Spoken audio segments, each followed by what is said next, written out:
Às vezes, uma ou mais equipes da Fórmula 1 e seus dirigentes contrariam deliberadamente as regras técnicas e desportivas e acabam pegas. Detalhe para cuidadosa escolha de palavras quando são pegas, porque é claro que nesse vídeo a gente vai falar das trapaças da história da Fórmula 1 que foram descobertas, porque com certeza há muitas que passaram despercebidas. Afinal, só se investiga alguma coisa quando alguém fica sabendo. O que me põe de cara a pensar, imagina só o que a gente nem imagina. É das trapaças da Fórmula 1 então que a gente vai falar hoje no Splash and Go.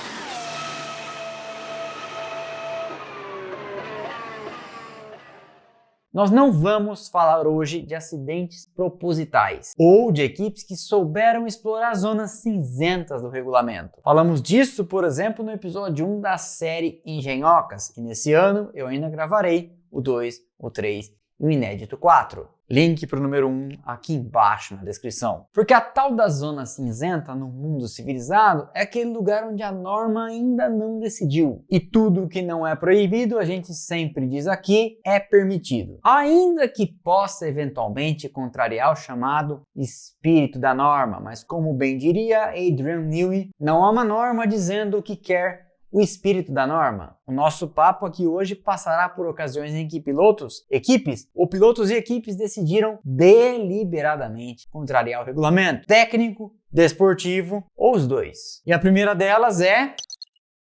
Depois do Grande Prêmio do Brasil de 1982, duas equipes tiveram seus pilotos desclassificados. Coincidentemente ou não, claro que não, os dois primeiros colocados da corrida. A Brabham, que venceu com Nelson Piquet, e a Williams, que em segundo teve Keck Rosberg. O motivo? Carros abaixo do peso mínimo. Havia uma linhazinha no regulamento que dizia que os carros, quando iam para a pesagem pós-corrida em regime de parque fechado, tinham completados os fluidos de freio, óleo do motor e arrefecimento, sendo eles, por exemplo, água. O arrefecimento poderia de maneira ampla ser utilizado nos freios. Ninguém usa, ninguém usava, mas proibido não é, nem era. Os freios num carro de Fórmula 1 ficam aquecidos até o rubro, ou seja, ficam incandescentes e são resfriados pelo ar frontal do carro em movimento, entrando pelos dutos. Daí, essas duas equipes, olhando para o regulamento com lupa, perceberam a possibilidade de dar um olé na regra. Colocaram em seus carros caixas d'água com capacidade para 30 litros, com o dito propósito de resfriar os freios. Como o regulamento tinha aquela linhazinha dizendo que depois da bandeirada e antes da pesagem em parque fechado era permitido completar os fluidos, eles pensaram, tá aí a nossa chance de andar com o carro mais leve a corrida toda e ninguém vai desconfiar. Como? Começada a corrida, o piloto abriu uma chavinha, o carro ia despejando esses 30 litros de água que pesam 30 quilos, corria a corrida toda 30 quilos abaixo do peso mínimo, mas nunca seria pego porque a regra permitia que o fluido fosse completado. 30 quilos, é bom que se diga, é uma belíssima vantagem de peso. Hoje em dia, e deve ser mais ou menos parecido na época, a cada 10 quilos você anda 0,3, 0,4 segundo mais rápido. Portanto, isso aí potencialmente podia render 1,2 segundo por volta de vantagem. O carro andava 30 quilos abaixo do peso mínimo, mas para todos os fins estava dentro do peso, já que na hora da pesagem a caixa d'água estava cheia. E isso era claramente uma trapaça, por isso a desclassificação depois da corrida. Entretanto, a história ficou meio ruim, porque John Watson de McLaren, que chegou em terceiro, também tinha no seu carro uma caixa d'água. E ele não foi desclassificado, herdando a vitória, o que levaria os construtores ingleses àquele boicote no Grande Prêmio da Itália que foi disputado em Imola, apontando justamente a inconsistência da FIA, na época FISA, em regulamentar e arbitrar o esporte. Mas isso é outra história. Desde o final dos anos 80, esse é um tema recorrente. E se você quer saber, um dos primeiros carros a utilizar Asas flexíveis era o lendário Lotus 72D, que tinha calços de borracha embaixo das asas dianteiras que não eram percebidos pelos fiscais subindo em cima da peça, mas que acima de 250 km por hora na reta faziam com que a asa desse uma deitada. Uma asa flexível primitiva. O regulamento da Fórmula 1 é restritivo com relação a dispositivos aerodinâmicos móveis. De 1950 até 2011 era terminantemente proibido ter qualquer um deles. De 2011 para cá a gente tem o DRS, mas mesmo ele, o DRS, tem que obedecer certas normas e só pode ser usado quando autorizado. E sim, os carros a partir de 2026 terão mais aerodinâmica ativa, ou seja, dispositivos aerodinâmicos móveis. E a gente falará disso num vídeo específico. Mas o que você tem que saber é que até 2010 isso era proibido. E caso tenha ficado alguma dúvida, o que é um dispositivo aerodinâmico móvel? Pois bem, além do DRS, um bom exemplo são as asas dos aviões com os flaps e os ailerons. Aqueles dispositivos que comandam a aeronave são aerodinâmicos e móveis. Pois bem, mas antes da chegada do DRS, alguns engenheiros já tinham dado jeitos de criar dispositivos aerodinâmicos, se não móveis, meio flexíveis. Tudo isso trabalhando formas de fazer a fibra de carbono dobrar em determinadas condições. Primeiro exemplo, quando está fazendo a fibra de carbono, uma equipe de Fórmula 1 pode, de repente, construir a asa de uma forma que acima de determinado esforço, ou seja, a carga equivalente a acima de 300 por hora, ela dobre nas pontas, ou dobre no meio, ou torça para trás. E assim, envergando das mais diversas formas, a asa funciona como um mini DRS, que parado e submetido aos testes de peso da FIA, resiste sem envergar. Mas, uma vez na pista e longe dos olhos e fiscalização, faz aquilo que o engenheiro queria que ela fizesse. E aí você pode pensar, mas Rodrigo, uma asa que enverga não é ruim, ela não perde eficiência? Então, depende. É aí que entra a esperteza do engenheiro de decidir na construção da asa qual será o momento em que ela envergará. Pegue, por exemplo, na cabeça o circuito de Barcelona com aquela longa curva 3. É um trecho que exige eficiência aerodinâmica e você quer o downforce lá em cima. Quem constrói então uma asa para aquele circuito dosa o dispositivo para que ele só envergue em velocidades bem superiores à da curva, que são atingidas, por exemplo, na reta, onde você não precisa de downforce que vai gerar arrasto e só andar no máximo de velocidade. Assim, você tem uma aerodinâmica ativa disfarçada. Outra forma que foi entendida pelas equipes de Fórmula 1 para enganar a fiscalização foram asas que não envergavam como uma mesa com madeira fraca, e sim torciam para trás. E o teste da FIA não previa isso. Então, por mais que os fiscais colocassem um peso em cima da lâmina, a lâmina não envergava. Só que na pista ela torcia mediante esforços acima de determinadas velocidades, causando, portanto, o mesmo efeito do DRS. E como fazer isso? Pois bem, a fibra de carbono, antes do seu processo final de preparo, é uma trama, é um tecido como qualquer outro. E só vai adquirir a rigidez que a gente vê nos carros de corrida depois de diversos processos de tratamento nos autoclaves. Aí, considerando que ela é uma trama como um tecido, você pode alinhar as fibras da fibra de carbono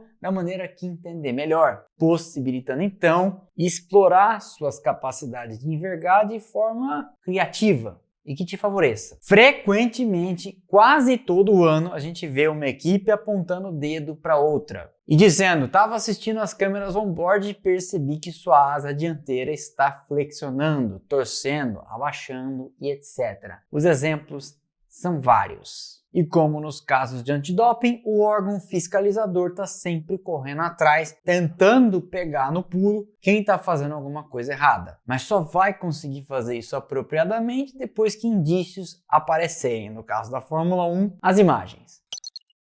Nos anos 80, como já falamos inclusive nesse vídeo aqui, os motores turbo estavam beirando a insanidade na potência. 1.100, 1.200, 1.300 e até 1.400 cavalos em condição de classificação. Mais potência, mais velocidade, mais risco. E também mais choradeira das equipes que não tinham acesso ao turbo, reclamando que não sobrava nada para elas. Assim, para resolver esses dois problemas, a FIA decide numa tacada só limitar o tamanho do tanque de combustível de quem tinha motor turbo, obrigando então quem tinha esses motores a diminuir a pressão sob pena de ter uma pane seca. Os tanques de combustível então foram limitados a 220 litros. Mas aí alguém esperto pensou, litro é uma medida de volume. E dentro desse determinado volume de 220 litros, resfriando a gasolina, eu consigo colocar lá dentro mais moléculas. Ou seja, mais gasolina no mesmo tanque. Genial, não? Genial, mas também perigoso pra cacete.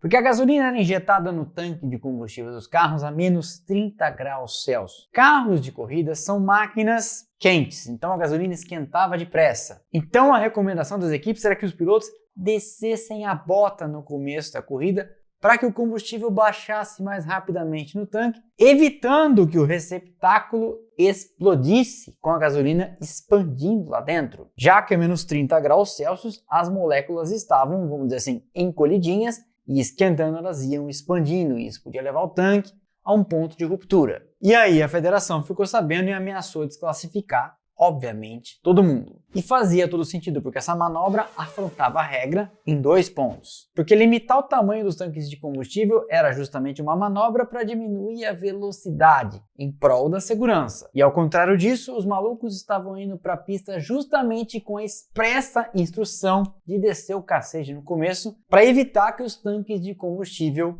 explodissem. E segundo, porque por uma brecha no regulamento estavam enfiando dentro do tanque de combustível mais do que os 220 litros. Ainda que o regulamento tivesse sua parcela de culpa porque não especificava a temperatura em que isso devia ser medido. Hoje em dia os carros são abastecidos e a temperatura do combustível não pode passar nem para cima nem para baixo, além de um determinado limite da temperatura ambiente no local. Por isso, toda vez que você vê o regulamento e pensar, mas para que a FIA determina a temperatura do abastecimento? Saiba, se tem norma ou placa, é porque tem história. Já tentaram ganhar vantagem também por aí.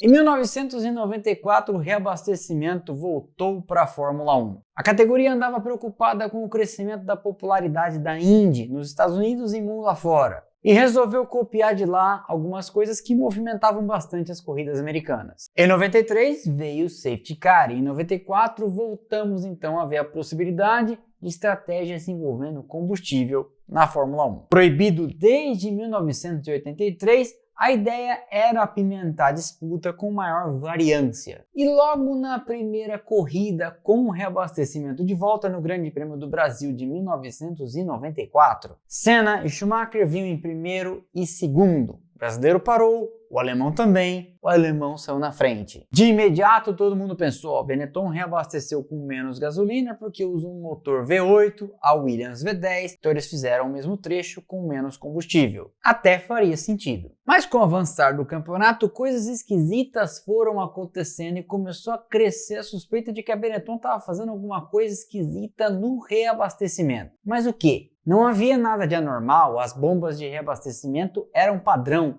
fornecidas todas elas pela mesma fabricante. Até que, em Hockenheim, Jos Verstappen, pai do Max, vai aos pits e a gasolina espirra longe e cai em partes quentes do carro, freio, escapamento e etc. E tudo vira uma bola de fogo. A FIA então manda recolher a bomba de reabastecimento da Benetton, faz uma inspeção pós-corrida e detecta: um filtro estava faltando. E a ausência desse filtro travou a mangueira aberta. Sem esse filtro, a mangueira conseguia injetar de 15 a 20% mais gasolina no mesmo intervalo de tempo do que quem usava o filtro. O tema só não escalaria para uma desclassificação sumária da Benetton de todo o campeonato de 94, porque na véspera do julgamento a equipe Larousse avisa a federação. A Benetton conseguiu uma carta da fabricante das bombas instruindo a remoção do filtro para a troca e limpeza do equipamento. E eles vão dizer na audiência que simplesmente esqueceram de colocar de volta. Aí a situação embola e o tema terminaria numa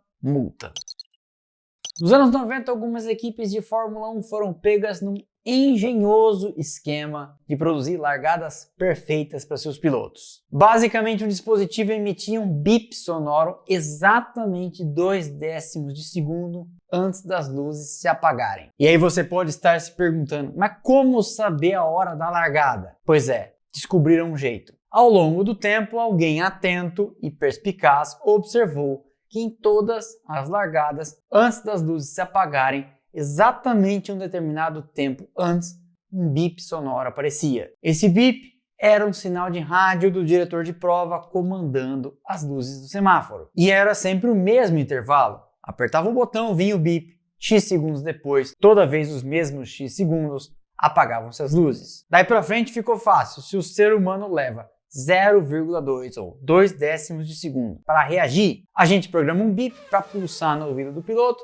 0,2 segundos antes das luzes se apagarem e teremos sempre largadas perfeitas. Porque ele não precisaria mais esperar as luzes se apagarem para então reagir ao semáforo. Ele já estaria reagindo ao bip antes das luzes se apagarem e, portanto, em vantagem com relação ao resto. E como descobriram isso? Pois é, ninguém saiu falando, mas a FIA desconfiou que as mesmas equipes sempre tinham as melhores largadas. Então eles mudaram o software, que dali para frente começou a disparar intervalos aleatórios para cada largada. E logo na primeira, pegaram todo mundo. O resultado foi que os pilotos das equipes que tinham o dispositivo foram pegos de calça curta, porque o bip pulsou no intervalo esperado nos seus ouvidos. Eles partiram, mas a luz não tinha apagado. Todo mundo foi pego então com o famoso batom na cueca.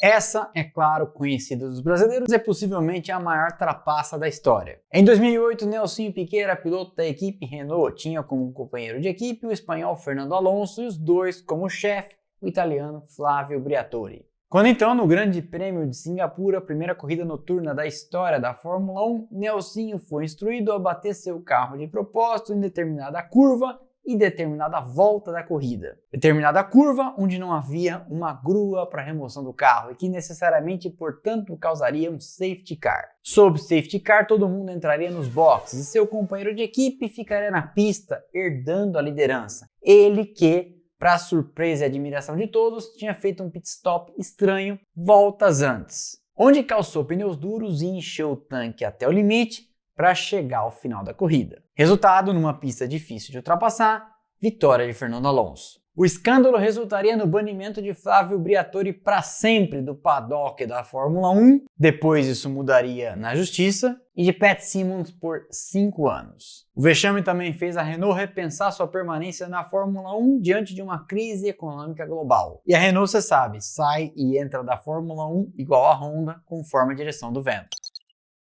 No final de 2006, começo de 2007, um funcionário de um Xerox perto de Woking, na Inglaterra, começou a perceber páginas e mais páginas de documentos com o timbre da Ferrari sendo xerocopiados no seu café. Estranhando aquilo e sendo ele fã da Ferrari, resolve chamar a polícia. Eram projetos de um carro da Ferrari para a temporada de 2007. Nascia ali um escândalo que resultaria na maior multa já aplicada na história do esporte, 100 milhões de dólares. Nigel Stepney, um engenheiro sênior da Ferrari, estava irritadíssimo por não ter sido promovido à posição de diretor técnico, que ele queria assumir quando Ross Brown resolveu tirar um ano sabático. Stepney não tinha graduação universitária e, segundo os critérios da Ferrari, a equipe não poderia ter um diretor técnico sem curso superior. Ele resolve fazer o que então? Conversa com um conhecido seu na McLaren, Mike Coughlan, e combina de passar plantas do carro novo para a equipe inglesa. Lembremos sempre que num campeonato de construtores o vazamento de propriedade intelectual é gravíssimo, já que cada um é obrigado por regulamento a fazer o seu carro, e é a pontuação dos construtores que decide a divisão da grana. Uma série de investigações é levada a sério, e-mails são apreendidos e fica comprovado que informações da Ferrari corriam livres, leves e soltas dentro da McLaren, inclusive com conhecimento de Fernando Alonso e Pedro de la Rosa. De posse de todos os elementos, a FIA, então presidida por Max Mosley, resolve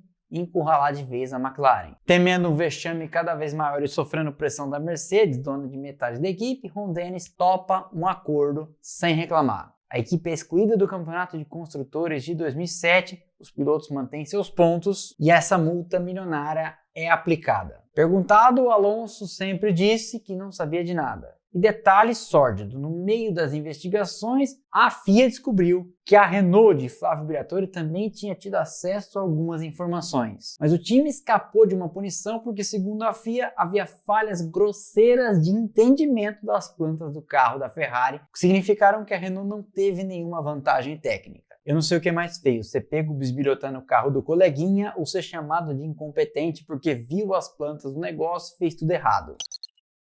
Em 2019, a Ferrari começou a pré-temporada metendo medo na concorrência. Mas no último dia dos testes, a Mercedes foi lá e com um carro atualizado chegou perto, mas não passou. Quando começa a temporada na Austrália, a verdade dura aparece. A Mercedes tinha um carro muito melhor e a Ferrari mais próxima da ponta, com Vettel, foi quarta, 1 minuto atrás. No Bahrein, nas suas longas retas, eles vão bem, mas Leclerc tem uma quebra de motor e a Mercedes vence. Mas começam também ali no Bahrein a surgir focos de gente suspeitando que tinha algo de errado com o motor da Ferrari. As equipes, hoje em dia, monitoram umas às outras o tempo todo. Velocidade de contorno de curva, velocidade em reta e etc. Tudo é medido por GPS. E todo mundo sabe que há uma evolução corrida a corrida naturalmente. Coisas novas vão sendo pesquisadas, os carros vão melhorando. Não só com relação a peças, mas a compreensão do próprio carro. Os acertos vão ficando cada vez melhores. Começou a ficar então esquisito que a Ferrari tinha uma melhora absurda de velocidade em reta em alguns momentos das corridas. E especialmente em condição de classificação. Em Monza, por exemplo, Hamilton e Bottas não conseguiram ultrapassar Leclerc mesmo com o DRS no vácuo depois daquela longa reta. Chegando em Austin, nos Estados Unidos, a Ferrari tem um tombo de desempenho, porque a FIA tinha baixado uma diretiva técnica especificando detalhes sobre o fluxômetro de combustível. Já explico. Mas antes, vale dizer que a FIA baixou essa diretiva respondendo questionamentos feitos pela Red Bull, que não queria saber de nada sobre o seu motor, mas queria com seus questionamentos encurralar a Ferrari. Porque a federação é obrigada a responder a perguntas feitas pelos competidores e esclarecer o regulamento. E a Red Bull, cada vez que mandava essas perguntas para a FIA, na verdade estava querendo só fazer a FIA ir fechando brechas na regra para encurralar a Ferrari, com aquilo que ela achava que os italianos estavam fazendo. E estavam. Vamos lá. Desde 2014 existe um limite de consumo de combustível por hora na Fórmula 1, 100 kg. Isso é medido por um sensor, o fluxômetro. E a Red Bull desconfiava que a Ferrari estava enganando esse fluxômetro, bombeando o combustível a mais quando o fluxômetro não estivesse olhando. Complexo, genial e ilegal. Foi só a FIA especificar então essa lacuna na norma e a Ferrari teve um tombo de desempenho. Prometo regravar o vídeo explicando exatamente o que fez a Ferrari em 2019. Até antes dessas diretivas técnicas, cabia em defesa da Ferrari o argumento de que eles estavam fazendo algo numa parte do regulamento não esclarecida. E como você sabe, tudo que não é proibido é permitido. Mas a partir da hora que uma diretiva técnica vem e regula aquele ponto, já não temos mais algo obscuro. E sim, se você for pego fazendo algo fora, você está ilegal. O escândalo viria à tona com força e a FIA faria um acordo confidencial com a Ferrari, não podendo tomar vitórias e desclassificar a equipe, porque no fim o regulamento até ali era falho, mas ficando evidente que a Ferrari sim estava com um motor ilegal. Só que esse acordo é feito quando a Ferrari já estava com o carro de 2020 pronto, e ela contava com esse motor de foguete na traseira do seu carro. E mirando em fazer um projeto com mais downforce, sem aquele motorzão, ela teve um carro que ficou muito lento. E pelo amor de Deus, não caia em explicações biruta de que a FIA fez a Ferrari usar um calço limitando o curso do acelerador. Pelo amor de Deus. Por fim, uma bonus track. No ano de 2020, em razão da pandemia, a Fórmula E iniciou seu campeonato online. Todos os competidores do grid montaram setups em casa e jogaram o simulador da Fórmula E valendo ponto. Foi então que Daniel Abt, piloto da Audi, teve a brilhante ideia de colocar um gamer profissional para correr no seu lugar. Para isso, ele colocaria a câmera num ponto que desfavorecesse ver a cara de quem estava pilotando de verdade e esperava que ninguém percebesse. Só que deu tudo errado, porque todo mundo tinha um rosto bem visível e só o querido Daniel Abbott não aparecia na câmera. Nem precisou muito e a Fórmula E conseguiu apurar que não era ele quem pilotava. Ele depois acabou confessando e o vexame fez com que a Audi rescindisse seu contrato. E mais deprimente de tudo, ele chamou um gamer para pilotar no seu lugar e o gamer chegou apenas em terceiro. Qual a sua trapaça favorita? Comente aqui embaixo e também não esqueça de clicar em hypar o vídeo. Essa foi então mais uma edição do Splash and Go no YouTube. Eu espero que vocês tenham gostado. Deixe o like, que é de graça, além de hypar, não custa nada e ajuda demais o canal, que é pressa pra mim. E eu te vejo aqui nos próximos vídeos lá no Instagram, Twitter, TikTok e Telegram no canal. Estão passando aqui os arrobas, onde tem conteúdo a toda hora. Se você quiser receber notificação de cada um dos nossos vídeos, aqui embaixo temos também grupos de Telegram e de WhatsApp, onde você entra e passa a receber um push no instante em que eu publico cada um deles. Assim, nem você nem eu ficamos dependendo do YouTube lembrar e te lembrar, beleza? Então é isso, valeu e aquele abraço!